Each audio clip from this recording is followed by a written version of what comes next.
दोस्तों, जब रामेश्वरम में श्री राम जी ने जब स्थापना की शिव जी की, तो अब जब शिवलिंग बनाया गया, जब पूरे तैयार हो गए, जब राम जी ने कहा तो अब पूजा कौन करेगा, हवन कौन करेगा, वहाँ पर प्रतिष्ठा कौन कराएगा।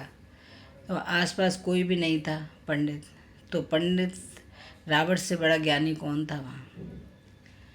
तो राम जी ने भेजा अपने दूतों को कि भाई रावण को कहना ऐसे ऐसे कि भाई हनुमान जी आए कहने के लिए कि चलिए आपको हवन करना है। बोले कि मुझे करना है हवन। रावण बोले मुझे करना। बोले हाँ आपको हवन करना है। तो बोले अच्छा ठीक है, मैं हवन ज़रूर करूँगा, आऊँगा मैं ज़रूर। जब वो चले गए तो अब रावण ने अपने मेघनाथ को पुत्र को बुलाया और कहा कि हमें वहाँ जाना है समुद्र के किनारे। राम ने स्थापना की है शिवलिंग की, तो हमें पूजा के लिए बुलाया गया, तो हमें वहाँ जाके पूजा करानी है।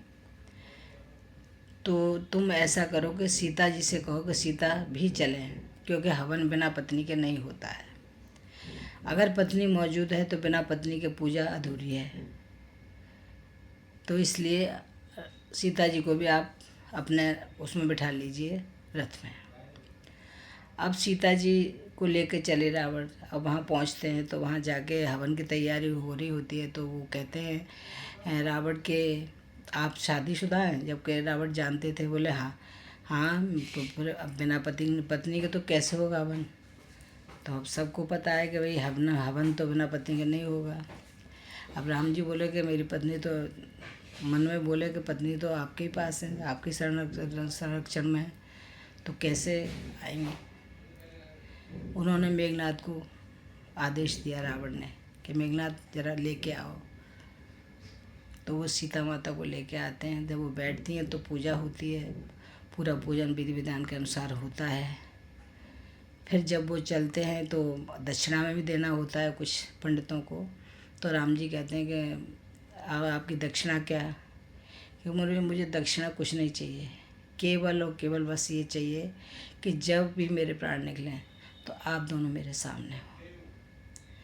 तो ऐसे थे। रावण कोई बुरा नहीं था इंसान। तो थैंक यू दोस्तों। अगर ये भी कहानी मेरी पसंद आई हो तो सब्सक्राइब और लाइक ज़रूर करिएगा। Thank you.